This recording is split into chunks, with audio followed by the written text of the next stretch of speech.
சிந்தனையும் அறிவும் நம்பிக்கையாகும். நம்மளுடைய வாழ்க்கையில் ஒட்டுமொத்த நம்பிக்கை தான் நம்ம அப்படின்ற விஷயத்தை இங்கே பேஸ் பண்ணி இந்த ஒரு கோட்டுக்கும் இன்றைக்கி நம்ம பார்க்க போகிற ஒரு வீடியோக்கும் ரொம்ப ரொம்ப கனெக்ட் இருக்குது. அண்ட் மெயினாக வந்துட்டு பார்த்திங்கன்னா நம்மளுடைய வாழ்க்கையில் நம்ம டெவலப் பண்ணிக்கிறதுல இன்றைக்கி பார்க்க போகிற ஒரு சப்ஜெக்ட் மிகப்பெரிய பங்கு வகிக்குதுன்னு சொல்லலாம். இந்த விஷயத்தை மாற்றாமல் ஒரு சாதாரண மனுஷன் ஒரு பெரிய லெவல் டெவலப் ஆகிறது வாய்ப்பு அப்படின்றது ரொம்ப ரொம்ப கம்மி. ஓகே, ஒவ்வொரு பெரிய லெவலில் டெவலப் ஆன எல்லா மனிதனும் இந்த ஒரு விஷயத்தை கடந்து தான் போயிருப்பாங்கன்றதையும் சொல்லிட்டு இன்றைக்கி நான் வெல்கம் பண்ணிக்கிறேன் வீடியோக்கு. So dear friends and learners, okay, welcome to learners community. நம்மளுடைய community is common for all. Okay, so எல்லா மக்களுக்கும் பொதுவான மனித வாழ்க்கையினுடைய எல்லா விதமான விஷயங்களையும் நம்ம பார்த்துக்கிட்டு அதில் வந்துட்டு பார்த்திங்கன்னா நிறைய வந்துட்டு எடுத்துக்கிட்டு வரோம். ஸோ மெயினாக இன்றைக்கி நம்ம பார்க்க போகிற சப்ஜெக்ட் அந்த வகையில் பர்சனல் டெவலப்மெண்ட் அப்படின்னு சொல்லக்கூடிய தனி மனித முன்னேற்றம். தனி மனித முன்னேற்றத்தை பொறுத்த வரைக்கும் ஒரு மனிதன் அப்படின்னா யார்? ஓகே, ஒரு மனிதனுக்குள்ளே நம்ம ஒவ்வொரு வகையான விஷயங்கள் இருக்குது. ஓகே, ஸோ திறமை, அதுக்கப்புறம் ஸ்கில், அதுக்கப்புறம் நாலேஜ் அப்படின்னு சொல்லி பல விதமான விஷயங்கள் நம்ம சொல்லுவோம். ஓகே, அந்த இடத்துல இப்போ இந்த பர்சனல் டெவலப்மெண்ட்டில் ஒரு முக்கியமான சப்ஜெக்ட் இன்றைக்கி பார்க்க போகிறோம். லாஸ்ட் வீக் நம்ம ஒன்று பார்த்தோம். இந்த வீக் இதுவுமே ரொம்ப ரொம்ப முக்கியமான விஷயம். இந்த விஷயத்தை நம்ம ரொம்ப கண்டிப்பாக ஓகே நுணுக்கமாக பார்த்து நம்ம கொஞ்சம் கொஞ்சமாக டெவலப் பண்ணிக்கிறதுல ஃபோக்கஸ் பண்ணால் மட்டும்தான் நம்மளுடைய வளர்ச்சிக்கான பேஸ் இதுதான் அப்படின்னு சொல்லிக்கிறேன். ஓகே, ஸோ மெயினாக வந்துட்டு பார்த்திங்கன்னா இன்றைக்கி பார்க்க போகிற சப்ஜெக்டுடைய மெயின் விஷயம் என்னென்னா நம்பிக்கை மையம்னு சொல்லக்கூடிய பிலீவ் சிஸ்டம்னு சொல்லுவோம். நம்ம உடம்புல உடல், மனம், ஆன்மா அப்படின்னு சொல்லி நம்ம சொல்லக்கூடிய சப்ஜெக்டில் மனம் அப்படின்னா அதில் பல விதமான விஷயங்கள் பார்த்தோம். ஆல்ரெடி மைண்ட் செட் பற்றி நம்ம நிறைய பார்த்தோம். ஓகே, மனநிலையை பேஸ் பண்ணி தான் நம்மளுடைய வாழ்க்கையில் எல்லாமே நடக்கும் அப்படின்னு சொல்லி நம்ம எந்த அளவுக்கு சொல்கிறோமோ அதை விட பல மடங்கு முக்கியம் நம்மளுடைய நம்பிக்கை மையம். நம்பிக்கை மையம் அப்படின்னா என்னங்க? ஸோ மனசோடைய இன்னொரு நிலை அப்படின்னு சொல்லலாம், அல்லது மனதுடைய மிகப்பெரிய ஒரு ஆழ்ந்த நிலைன்னு சொல்லலாம். ஓகே, ஸோ நம்ம மைண்ட் செட்டில் எந்த அளவுக்கு இருக்கமோ அதை விட பல மடங்கு இதில் நம்ம ஸ்ட்ராங்காக இருக்கணும். நம்ம ஒரு விஷயத்தை பண்ணுறதுல எந்த அளவுக்கு நம்புகிறோமோ அந்த அளவுக்கு அதனுடைய ரியாக்ஷன் இருக்கும், அதனுடைய ரிசல்ட் இருக்கும் அப்படின்றத நான் இங்கே பதிவு பண்ணிக்கிறேன். நம்மளுடைய ஆள் மனதில் இருக்கக்கூடிய ஓகே, ஸோ நம்ம இதுவரைக்கும் சேர்த்து வச்ச எல்லா அந்த நினைவுகளுடைய அந்த நம்பிக்கையினுடைய வெளிப்பாடு தான் அந்த ஒட்டுமொத்த நம்பிக்கைகள் சேர்ந்தது தான் நம்பிக்கை மையம் அப்படின்னு சொல்லுவாங்க. ஸோ இந்த இடத்துல நம்ம வந்துட்டு இன்னும் கொஞ்சம் விளக்கமாக பார்க்கலாம் இந்த விஷயத்தை. இதை பற்றி நம்ம கண்டிப்பாக தெரிஞ்சுக்கணும். இதை தெரிஞ்சுக்கிட்டோம் அப்படின்னா பல வருஷங்களை நம்மளுடைய சக்ஸஸ்க்கு மிகப்பெரிய அளவில் நம்மளுடைய வெற்றிக்கான மிகப்பெரிய ஒரு படியாக அந்த ஒரு நம்பிக்கை மையம் கண்டிப்பாக தேவைப்படுது.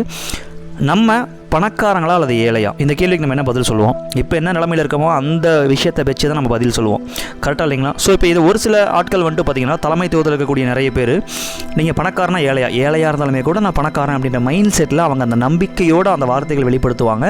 அவங்க ஆள் மனதில் அந்த விஷயத்தை முழுமையாக நம்புவாங்க. ஓகே, ஸோ அப்போ நீங்கள் எதை நம்புறீங்க? ஓகே, ஒரு ஏழைட்ட போய் நீ வந்துட்டு பணக்காரனா ஏழையான்னு கேட்டால் ஏழை. ஏன்னா ஏழை அப்படின்றது அவனுடைய நம்பிக்கை. ஓகே, பணக்காரனா இல்லை நீங்கள் ஏழையானு பணக்காரனை கேட்டோம்னா பணக்காரன் அப்படின்னு சொல்லி அவர் சொல்லுவார். ஓகே, ஸோ அப்போ பணக்காரன்றது அவருடைய நம்பிக்கை. ஒரு மனிதன் எந்த விஷயத்தை நம்புகிறானோ அவன் நம்பக்கூடிய அந்த ஒரு விஷயம் அந்த நம்பிக்கையை மாற்றாத வரைக்கும் பல ஜென்மம் எடுத்தால் கூட அந்த விஷயம் அவனால் மாற்ற முடியாது. கரெக்டாக இல்லைங்களா? ஓகே, அப்போ ஒரு மனிதனுடைய நம்பிக்கை அப்படின்றது எதை பேஸ் பண்ணி வருது? ஓகே, இன்னும் கொஞ்சம் டீப்பாக பார்த்தோம்னா நம்மளுடைய தாட் ப்ராசஸ், அந்த எண்ணங்கள் எப்படி செயல்படுகிறது அப்படின்ற விஷயத்தை பேஸ் பண்ணி வருது. இன்னும் கொஞ்சம் டீப்பாக போனோம்னா நம்ம வளர்ந்த விதம், சூழ்நிலை, மைண்ட் செட்லேருந்து கொஞ்சம் விஷயங்கள் நம்ம எடுத்தோம் அப்படின்னா அந்த தாட் ப்ராசஸ்ன்றது நம்மளுடைய பேக்ரவுண்டில் இருக்கக்கூடிய அந்த விஷயங்கள், எண்ணம், நம்மளை சுற்றி இருக்கக்கூடிய சூழ்நிலைகள், காலம், இடம், நம்ம வளர்ந்த விதங்கள், வளர்ந்த சூழ்நிலைகள், பார்த்த மனிதர்கள், இந்த மாதிரி பல விதமான விஷயங்கள் இருக்குது. இதை பேஸ் பண்ணி நம்மளுடைய தாட் ப்ராசஸ் வேலை செய்யுது. ஆனால் இந்த தாட் ப்ராசஸ் டிஃபால்ட்டாக வேலை செய்கிறத நமக்கு தகுந்த மாதிரி மாற்ற முடியும். எப்படி?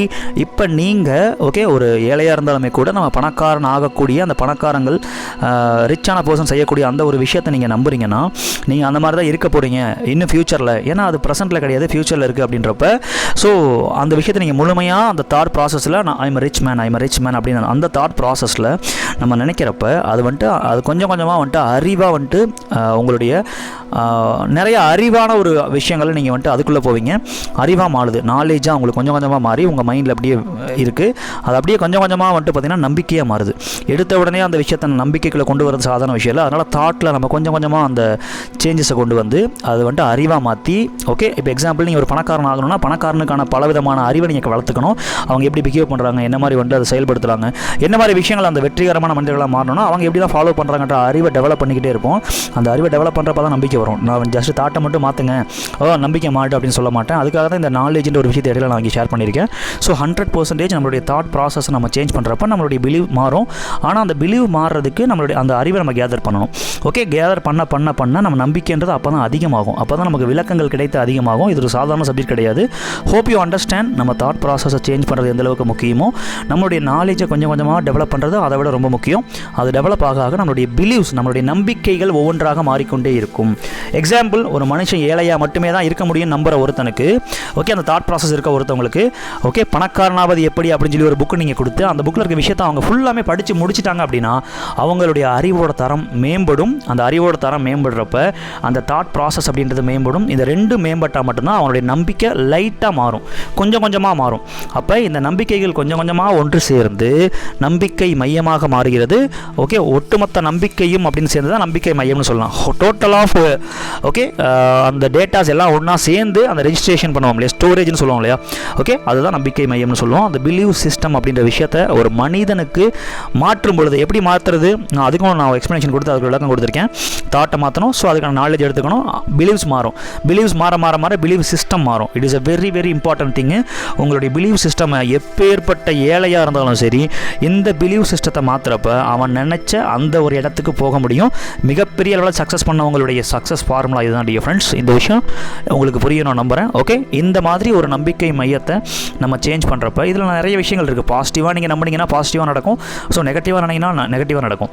ஓகே, நீங்கள் வந்துட்டு ஏழை அப்படின்றது இப்போ உண்மையாக இருக்குது, ஃப்யூச்சரில் அது வந்துட்டு உண்மை இல்லாத நிலையை மாற்றி பணக்காரனை மாற்ற முடியும். அப்போ உண்மையாக இருந்தாலும் பொய்யாக இருந்தாலும் நல்லதாக இருந்தாலும் கெட்டதாக இருந்தாலும் நீங்கள் எதை நம்புறீங்களோ அந்த விஷயம் அப்படியே நடக்கும். எண்ணம் போல் வாழ்க்கைன்னு சொல்லுவாங்க இல்லையா, ஓகே, நம்பிக்கை போல் வாழ்க்கைன்னு சொல்லலாம். எண்ணத்தை விட நம்பிக்கைக்கு ரொம்ப பவர் அதிகமாக இருக்கும். ஸோ இந்த நம்பிக்கை தான் நம்மளை வடிவமைக்கிறது, நம்மளை உருவாக்குகிறது. ஸோ நம்மளுடைய ஒட்டுமொத்த தலைமுறையே மாற்றுகிறது அப்படின்னு சொல்லலாம். இது தனி மனிதனுக்கு மட்டுமே இதை மாற்றக்கூடிய சக்தி இருக்கிறது அப்படின்றத நான் இங்கே பதிவு பண்ணிக்கிறேன். ஸோ உங்கள் நம்பிக்கை மையத்துடைய விளைவு தான் நீங்கள். ஓகே, உங்களுடைய வருங்கால ஜென்ரேஷனு ஏழையாக இருக்கணுமா அல்லது பணக்காரனமாக இருக்கணுமா, உங்களை மாதிரி நீங்கள் அதாவது அதை மாற்றுறதுக்கான ஒரு சக்தி கடவுள் நம்மக்கிட்ட கொடுத்துருக்காரு. இதுதான் விதியை மதியால் வெல்லலாம் அப்படின்னு சொல்லுவாங்க இல்லையா, அந்த மாதிரி நம்மளோட நம்பிக்கையை நம்ம மாற்றுறப்ப நம்ம அந்த ஸ்டேஜுக்கு போகிறதுக்கான ஒரு மிகப்பெரிய ஒரு சான்ஸ் அப்படின்றது நம்ம உருவாக்குகிறோம் அப்படின்றது உண்மை. ஸோ அதற்கான சக்தி கடவுள் நம்ம கொடுத்துருக்காரு. நம்மளுடைய சுய முன்னேற்றத்தில் இந்த நம்பிக்கை மையம் மிகப்பெரிய பங்கு வகிக்குது. ஓகே, ஸோ மைண்ட் செட் எந்த அளவுக்கு இருக்கோ அதே அளவுக்கு இந்த நம்பிக்கை மையத்தில் நம்ம மாற்றத்தை கொண்டு வர்றப்ப நம்மளோட விதியை நம்ம வடிவமைக்கலாம் அப்படின்றத சொல்லி இந்த வீடியோ முடிச்சுக்கிறேன்.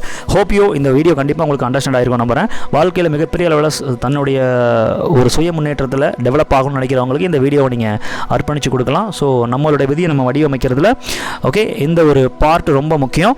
ஸோ இந்த விஷயத்தை நீங்கள் டீப்பாக உங்களுடைய நம்பிக்கை மையத்தை வடிவமைக்கணும்னு நீங்கள் நினச்சிங்க அப்படின்னா, உங்களுடைய பர்சனல் டெவலப்மெண்ட்டில் இது ஒரு இந்த விஷயத்தை நீங்கள் ஃபோக்கஸ் பண்ணி வடிவமைக்கணும் அப்படின்னா, ஸோ நம்மளுடைய personal business and life development சம்மந்தப்பட்ட ஓகே ட்ரைனிங்க்கு நீங்கள் இன்வால்வ் ஆகலாம். ஸோ தேவைப்படுறவங்க விருப்பப்படுறவங்க கன்சல்டேஷன் ட்ரைனிங்க்கு இந்த நம்பரை கனெக்ட் பண்ணலாம்.